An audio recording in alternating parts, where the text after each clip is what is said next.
하지만 의미 있어야 하는 두 기관이 있으니 하나님이 직접 창조하신 하나는 가정이고 하나는 교회입니다. 창조사역의 완성으로 만든 게 가정이시잖아요. 그래서 가정에서는 막 웃음소리가 있어야 돼요. 깔깔대는 웃음소리도 나와야 되고 또 의미도 어떻게 살아가야 되는지 그것도 있어야 되는 거예요. 막 재미만 있는데 자녀를 바로 가르치지 못하면 그 가정은 다음 때가 없는 거예요. 교회도 마찬가지예요. 여기 오면 즐겁고 신나고 힘이 나요. 그러나 영혼 구원과 같은 또 다음 세대들 양육하는 것과 같은 나눔과 같은 의미 있는 공동체가 되어야 될 줄로 믿습니다. 이 두 기관은 하나님이 직접 만드셨기 때문에 본성이 똑같아요. 본질이 똑같다고. 행복하지만 의미 있는 공동체가 되는 거 볼까? 사랑의 섬김을 통해서 행복을 누리는 거예요.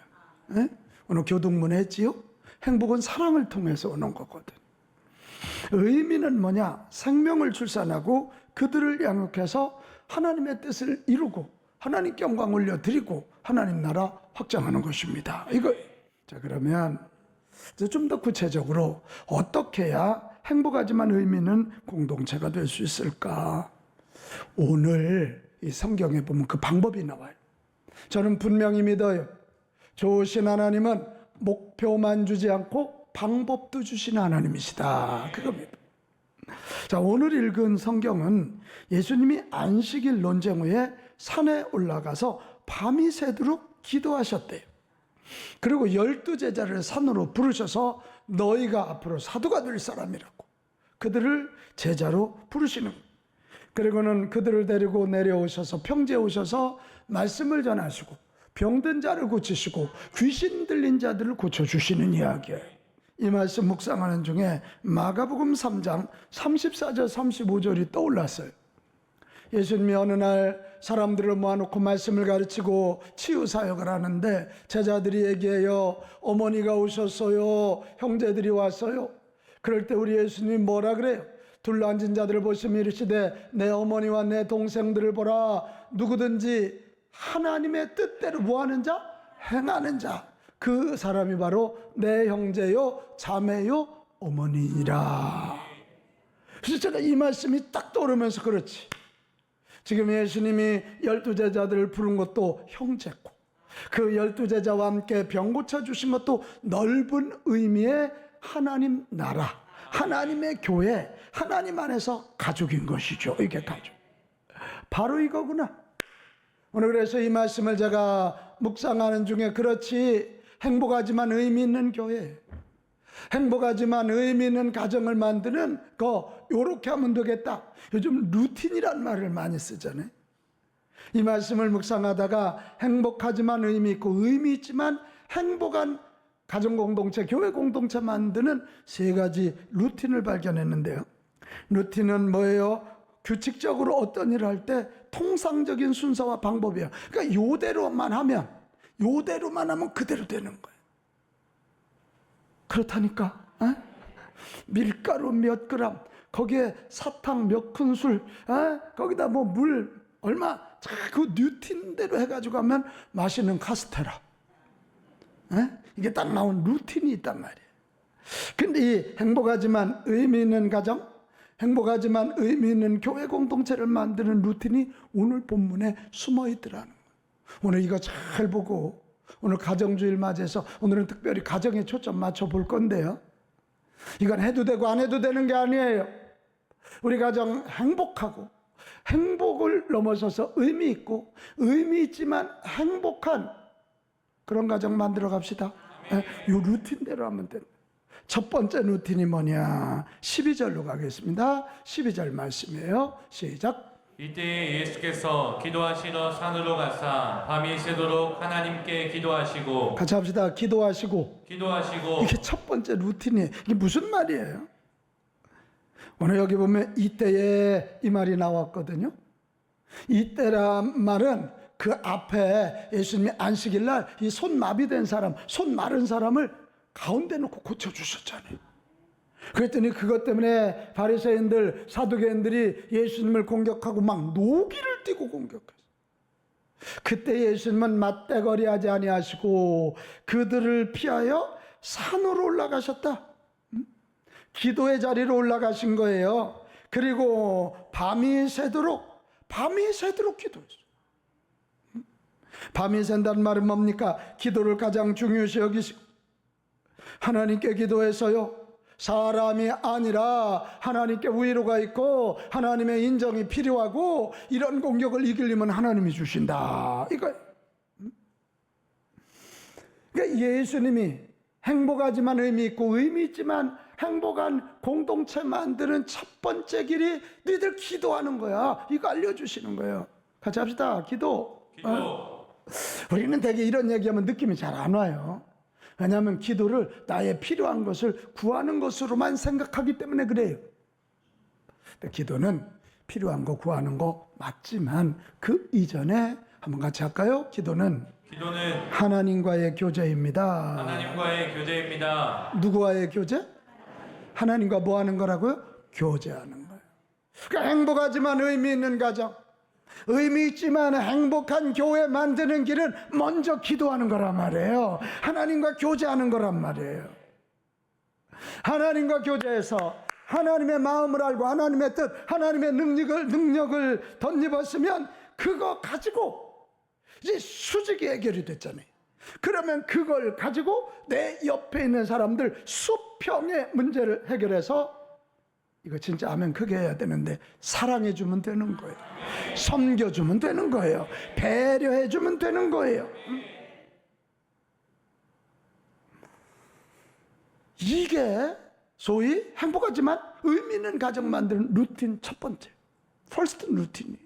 오늘 19절에 굉장히 재밌는 표현이 있어요. 19절. 온 무리가 예수를 뭐 하려고?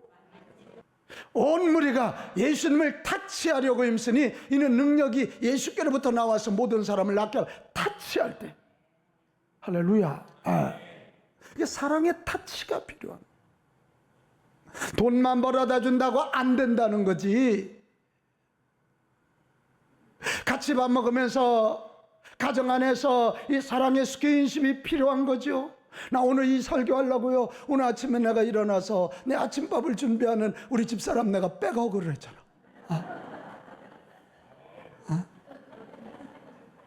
사랑의 타치. 우리 자녀들 머리를 쓰다듬어 주는 게 사랑의 타치야. 안아주는 거예요. 입 맞춰주는 거예요. 이게 사랑의 타치야. 사랑의 타치. 교회에서도 여러분 이렇게 안수 기도를 여러분 가볍게 여기지 마시기를 바랍니다. 타치하는 거예요. 믿음의 타치, 사랑의 타치. 여러분 이 기도와 사랑의 타치를 기가 막혀 보여준 사람이 누구냐? 사무엘의 어머니 한나예요. 사무엘상 1장 11절에 보면 한나가 아이를 낳지 못하고 두 번째 부인 브닌나가 굉장히 아주 분나게 만들잖아요. 그래서 막 가서 엄청 하나님 앞에 막 부르짖어 기도하는, 이 여종의 고통을 돌아보시고, 아이를 주시면 하나님께 드리겠습니다. 하나님도 지금 지도자감이 없잖아요. 엘리가 저렇게 타락했는데 지도자감이 없는데 주시면 드리겠습니다. 그리고 기도해요. 그럼 여기서 끝나지 않았어요. 18절 19절로 가면 참 놀랍죠. 그렇게 기도하고는요 엘리 제사장한테 축복기도 받습니다. 그리고 집에 돌아가서 마지막에 엘가나가 그 남편이거든요. 엘가나가 그의 아내 한나와 모함에 동침함에, 사랑의 이게 스킨십이잖아요. 타치잖아요. 그랬더니 하나님이 그를 생각해서 사무엘을 주시고 사무엘을 통해서 한 역사를 바꾸게 됩니다. 여러분 행복하지만 의미 있는 가정 만들려거든 내 인격 의지하고 맨날 닭 싸우듯 싸우지 말고 기도하여 주님의 마음을 품으십시오. 그리고 주님의 마음으로 사랑의 섬김, 배려, 사랑의 터치, 스킨십, 할렐루야, 그거예요.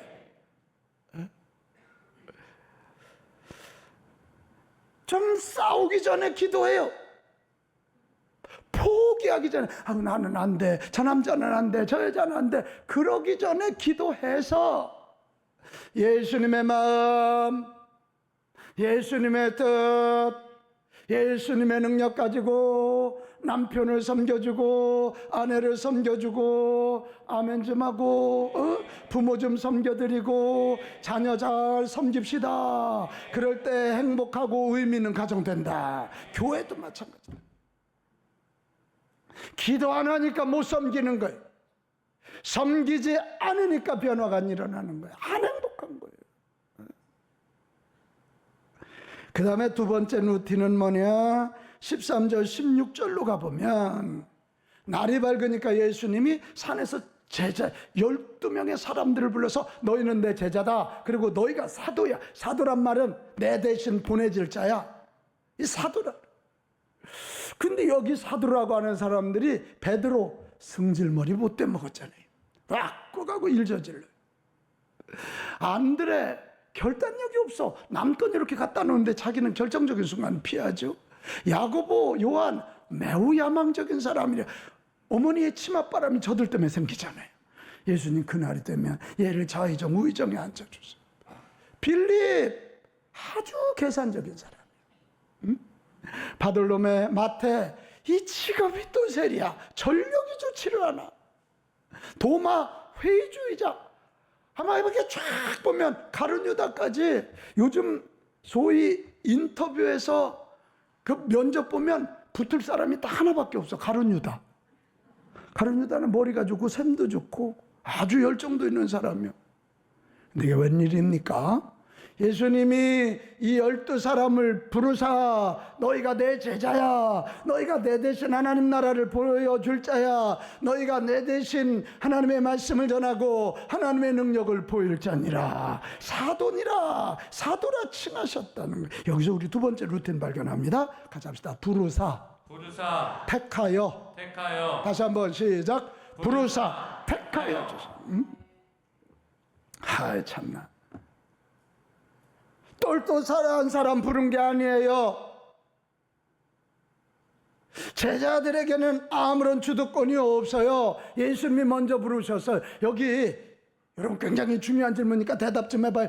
여러분이 어머니 아버지한테 놔달라고 해서 나온 사람 손 들어봐요. 저분 머리를 왜 만지고 있는 거예요? 여러분 생명은 주어지는 거예요.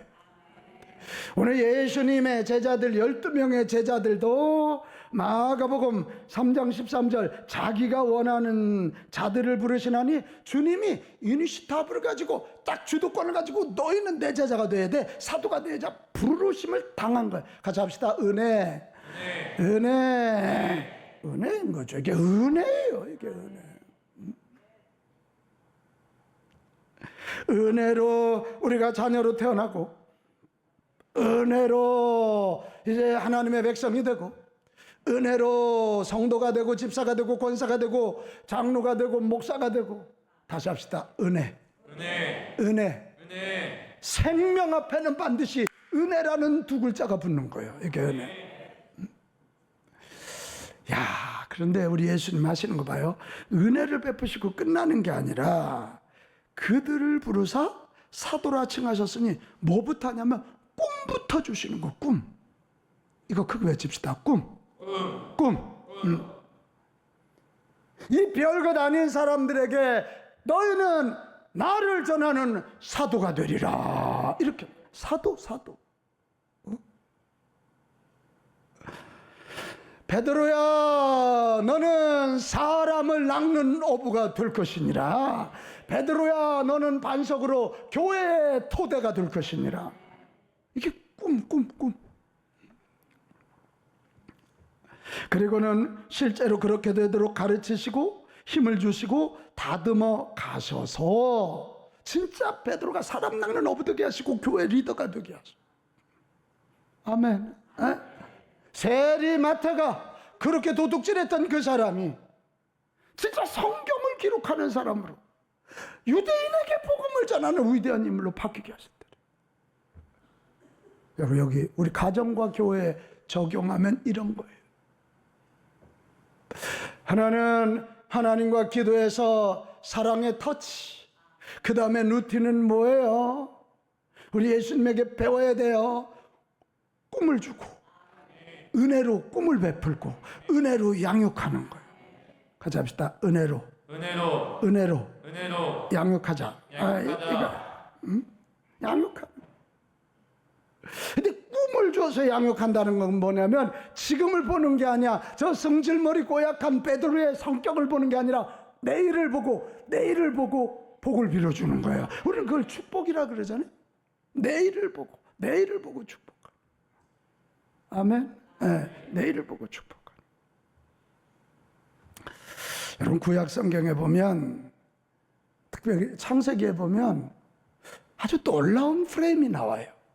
아브라함이 죽을 때 아들 이삭에게 축복하고 이삭이 죽을 때 아들 야곱에게 축복하고 야곱이 죽을 때 12아들들을 축복해. 근데 신기하게 그대로 돼. 앞날을 보고 축복하거든. 샘플 볼까요? 창세기 49장 여기 8절에서 10절 야곱이가 12 아들들을 축복하는데 이게 유다를 축복한 내용이거든요. 유다야 너는 내 형제의 뭐가 될지니라? 찬송이 되는데 이게 뭔 얘기야? 유다 승질 고약했거든요. 술 취해가지고 자기 며느리 사이에서 아이를 낳은 사람이에요. 근데 유다의 후손 중에 다윗이 나와. 다윗을 향해서도 너는 사자 새끼로다. 새끼 사자로다. 유다를 향해서도. 유다의 후손 중에 찬송이란 말이거든. 영적 계보가 나와. 자, 성경 넘겨줘 봐요. 그 뒤에 규가 유다를 떠나지 아니하며 통치자의 지팡이가 그 발사에서 떠나지 아니하기를 실로가 오시기까지 이르리니 그에게 모든 백성이 뭐하리라? 이게 영적인 복이거든. 유다가. 그래서 다윗이 나오고 다윗 후손 중에 예수 그리스도가 나옵니다. 아버지가 축복한 대로 됩니다. 하나 더 볼까요? 창세기 49장 22절. 이게 요셉을 축복하거든요. 요셉은 무성한 가지고 샘 곁에 무성한 가지라 그 가지가 담을 넘었도다. 요셉은 무성한 가지래. 땅에 기름진 복이 있어요. 많은 이들에게 그늘을 제공하고 열매를 제공한대. 담을 넘었대. 가지가 담을 넘었대. 이대로 됩니까 안 됩니까? 되지요. 유다 나라에서 애굽으로 가서 총리가 되어서 막 고대 근동을 확 살려내. 25절. 내 아버지 하나님께로 말미암아 그가 너를 도우실 것이요 전능자로 말미암아 그가 내게 복을 주실 것이라. 요건 같이 읽어요. 위로 시작. 위로 하늘의 복과 아래로 깊은 샘의 복과 젖먹이는 복과 태의 복이리로. 할렐루야. 이 요셉은 하늘의 신령한 복만 아니라 땅에 기름진 복까지 아버지가 축복한 대로 된 거예요. 여러분 예수 믿는 사람들의 가정 공동체는 무슨 공동체냐면 축복을 통해서 꿈을 이루어가는 꿈의 공동체예요. 같이 합시다. 꿈의 공동체. 꿈의 공동체. 한 번 더 할까요? 우리 가정은 꿈의 궁전. 여기 부부간에도 마찬가지예요. 남편의 미래를 보고 축복해주고 아내의 미래를 보고 축복의 말을 해주시기를 바랍니다. 자기 자신에게도 축복의 말을 해주라고. 나는 행복한 사람이다. 나는 오늘도 주님과 함께하면 무엇이나 할 수 있는 사람이다. 나는 풍부한 사람이다. 나는 감사거리가 많은 사람이다. 축복해주라고. 축복해줘. 아멘. 맨날 자기를 저주해. 아이고 어쩌다 태어나가지고. 그 당신하고 상관 있는 거 아니라니까. 생명은 나를 축복해주고 내 배우자를 축복해주고 내 자녀를 축복해주고 우리 목장원들을 축복해주고. 축복하는 부모가 있는 가정이 자자손손 복을 받을 것이고 축복하는 담임 목사가 있는 교회 성도들이 복을 받는 거야. 이게 너희가 내 이름으로 축복하라 그래야면 내가 복을 주리라. 이게 성경의 약속이잖아요. 우리 미래를 보고 그들의 꿈을 축복해 주므로 잘 양육하시기 바랍니다. 그럴 때 우리 자녀들이 잘 되고 우리 가정이 잘 돼서 행복하지만 의미 있는 가정 될 줄로 믿습니다. 그런 교회 될 줄로 믿습니다. 세 번째 루틴은 뭐냐? 17절 보면 예수께서 그들과 함께 내려오사 평지에 서서 제자들과 함께 말씀을 가르치시고 병자를 고치시고 귀신 들린 자를 고쳐주시는 이야기예요. 세 번째 루틴 이런 겁니다. 한번 같이 하죠. 그들과 함께 내려오사. 그들과 함께 내려오사. 바로 이겁니다. 하나님과 교제해서 그걸 가지고 사랑의 타치, 그래서 생명력을 일으키셨습니까? 미래를 보고 꿈의 언어로 축복에 양육했습니까? 그럼 마지막은 양육되었으면 양육된 자들과 함께 나가서 사역하는 거예요. 또 다른 어미가 되고 또 다른 아비가 되고 또 다른 제자가 되어서 사역하는 거예요. 같이 합시다. 가정은 사역 공동체, 사역 공동체, 교회는 사역 공동체. 사역 공동체. 할렐루야. 이런 사역 섬김 얘기하면 두려워하는데 두려워하지 마십시오. 오늘 예수님 말씀해요. 같이 합시다. 그들과 함께 혼자 보내시지 않으세요. 예수님이 산에서 12 제자들과 함께 밑으로 내려오셔서 같이 말씀을 전하고 같이 병자를 고치고 같이 귀신 들린 자를 고쳐주신다 이거예요. 오늘도 우리 예수님은 당신의 나라 위에 일하려고 하는 가정이나 사람들과 함께 하시겠다고 약속하시고 지키셔요. 마태복음 28장 20절, 우리 너무 잘 아는 말씀 아니요? 볼지어다 내가 세상 끝날까지 너희와 어떻게 항상 함께 있으리라. 사랑하는 여러분, 오늘 가정주일인데 저와 여러분의 가정이 행복하지만 의미 있고 의미 있지만 행복한 가정 되시기를 축복합니다. 이를 위하여 하나님과 교제해서 하나님의 마음 가지고 서로 가정에서 사랑에 터치하여 생명력을 회복시켜 주십시오. 그리고 미래를 바라보면서 꿈의 언어를 가지고 축복하며 양육해 주십시오. 그리고 양육되었으면 이제는 사역의 현장으로 가서 섬기고 또 잘 하나님 나라 전하고 하나님 일하십시오. 그러면 주님이 함께 하사 그 섬김의 연정이 기적의 자리가 될 것이고 은혜의 자리가 될 줄로 믿습니다. 사랑하는 여러분, 오늘 이거 꼭 기억하면서 오늘 가정주일에 요 세 가지 루틴만 잘 적용한다면 가정생활 승리하게 될 줄로 믿습니다. 아무리 어려워도 가정 포기하지 마세요. 다시 부탁해요. 아무리 어려워도 가정 포기하지 마세요. 오늘 이 자리에도 가정 얘기 나오니까 너무 뜨끔하고 마음 아픈 분들 계셔요. 포기하지 마세요. 내 인격 갖고 안 돼요. 내 맘대로 내 남편 내 아내 안 돼요. 다시 기도하십시오. 그래서 주님의 마음으로 내 남편 내 아내 품어주십시오. 주님의 능력으로 내 자녀들 다시 양육을 시작하십시오. 포기하지 마십시오. 절대 포기하지 마십시오.